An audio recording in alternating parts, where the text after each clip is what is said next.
How much can you charge as a personal trainer, and how much can you make as a personal trainer? And how much does that work out to per hour of your work? They're three really important questions that a lot of people don't ask enough in their own personal training business, or if they're looking at becoming a personal trainer. So I'm going to give you some things to think about, some research to do, so you can try and understand them better and make the right decision for you and your career. What gives me the right to talk about that? I'm Scott Hunt. I started Fitness Enhancement. We began in 1999 and we've had staff for the last couple of decades. We've been franchised for a decade, and we are obviously have been around long enough. We're recently the Fitness Franchise Group of the Year, recently the Industry's Employer of the Year. So I interview a lot of people. I speak to a lot of PTs. And if people follow some of these little things that I'm saying here, they can avoid themselves a lot of mistakes around this.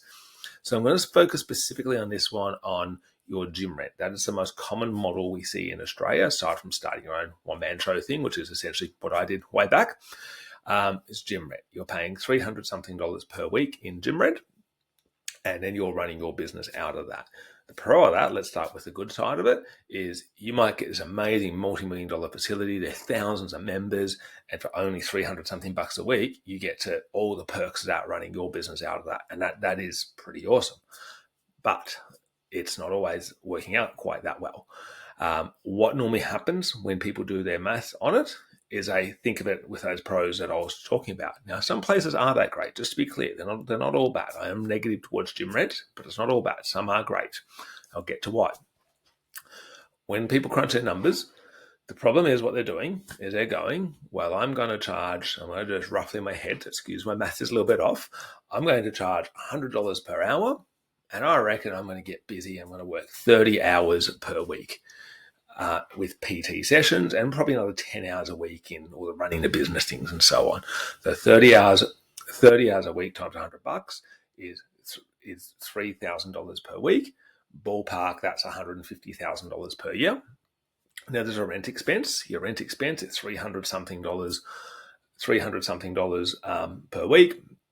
Normally works out 16, 17 grand a year. You do have other expenses in running your business, so maybe it's 20 grand a year of running expenses. You're predicting you're turning over 150 grand a year. You're spending 20 grand a year, so you're making 130 grand a year, only working 40 hours a week, following your passion. That is a damn good deal if you can pull that one off. Absolutely. Catch is numbers don't work like that. Business plans do not go according to plan. I know my business plans haven't gone according to plan most of the time, and it's not in the good direction, it's in the bad direction. Clearly, it's worked out okay for me, but it doesn't work like that. What typically happens in the gym rent system is your expenses are going to be, let's go with our figure we said before, 20 grand per year. Gym rent plus a few other odds and ends. You're going to be charging more like $80 per hour, because you want to be charging $100, but you just can't get away with it because there's someone near you who's your direct competitor also paying gym rent who's going to charge $70 an hour. Maybe he can do that because he lives rent-free with mum and dad and doesn't declare his tax, and he can do that. You can't. So you wind up charging, let's say, $80 per hour. You want to be getting 30 sessions per week, and you wind up getting 20 sessions per week. 20 times $80 per hour is $1,600 a week you're then turning over. So you're now turning over $1,600 per week. Whereas your original business plan, you're turning over $3,000 a week. So that's almost half the money. So that's a pretty realistic system. And when I interview people, now granted, I tend to only interview the gym rent payers where it hasn't worked out well for them. I don't tend to interview the successful ones. Time and time again, the number I tend to hear is about 10 hours a week of paid personal training sessions people are getting. So in my example here, I'm talking about 20 hours a week of paid PT at $80 an hour.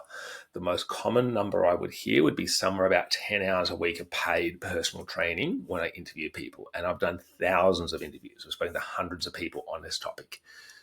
So when you then look at that and then you go, well, okay, if at best you're turning over $1,600 per week, right? And then, of course, when Christmas comes, everyone cancels. So you're probably at best averaging $1,000 per week you're turning over. So let's say 50 grand per year. and you've still got that 20 grand a year of expenses. So therefore you're making net, because that's what matters. Turnovers are irrelevant. It matters what's in your pocket at the end of the day or the year, right? So therefore you're making $30,000 per year. But remember, you're not doing a stock standard 40-hour week. I mean, 40-hour week would be terrible to make 30 grand, right? You're probably, if you're putting in any kind of half-decent effort, you're physically there in a location for 50, 60 hours a week. So when you look at 60 hours a week for 30 grand a year, it's well beyond minimum wage. You should become an Uber driver and you'll get paid better. That's the numbers we're talking about. And that is where a lot of personal trainers are stuck. But in their head, they're still telling everyone, I'm charging $100 an hour. And they're pumping it out there. It's on their social media and so on. And so it gives that impression that that is what the industry pays. Now, granted, there are people who make a great living. Our people make a great living, just to be clear. We wouldn't be in business if that didn't happen. But the difference is we're not shouting it from the rooftops and boosting our egos and anything with that. That's private, how well we do, obviously. So don't think that just because what you see on social media is out there and someone can barely make their car finance payments, don't think that means they're making a lot of money within the industry. The most successful people don't have a need to gloat about it. Now, so that is then gym rent. So when you look at then what you're turning over and what you're making, two very, very different things. And that is one of the classic problems with any small business, not just in Australia, but I would say the world, of where they're looking at what they're charging per hour. And in their head, they're going, yeah, I make $100 an hour. But when you break it all back down, you might be making $15 an hour. That's the reality of it. Now, not to say that that's not the right fit for you. If you can find a gym rent where they cap the number of trainers who are allowed in and they don't allow anyone else in, and it's a true partnership. If you think gym rent's a landlord, they're nothing more than that. They're providing space and equipment, letting you, to essentially providing a vending machine, and you do what you like with it. That's when I think it's a bad deal. If it's a true business partnership and you're working in together and there's a cap on how many trainers can come in and they're pushing PT to their members as a valuable thing, as opposed to just chucking every member who joins a free session to sell memberships, which devalues your service, then it can work. So that's what we do here at Fitness Enhancement. We're a personal training franchise. We've been franchised for 10 years. First and foremost, though, we are a business partner. We work with you to grow your business. Lots of our franchisees have started in gym rent, failed for the reasons we've just discussed, gone on and been exceptionally successful with us, and have grown with teams of 4, 5, even 10 or 12 staff members working for them underneath our brand. They make a great living. We do pretty good with them as well, right? So that's how we work. It should be they win, we win.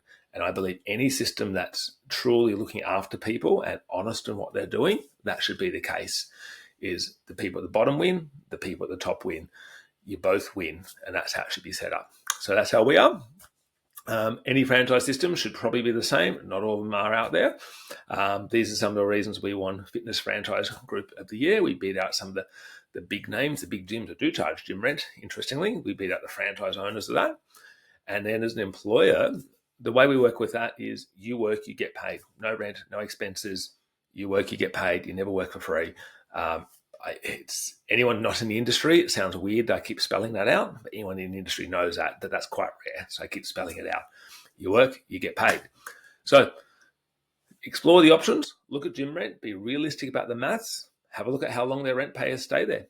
If they can't keep a rent payer for more than a year, which is often a lock-in contract, there's something really wrong with that. Have a look at us at working for us. If you go, no, I want to be the boss, have a look at opening a business with us. Explore the opportunities and be realistic about the numbers. Don't look at the best case scenario. That's kind of irrelevant right now. Look at the worst case scenario of how that's going to work and get some independent advice from someone who doesn't have the same emotional skewed view to it that we naturally all have to our own careers. I wish you the best of luck, and I hope to answer some more questions soon. See ya.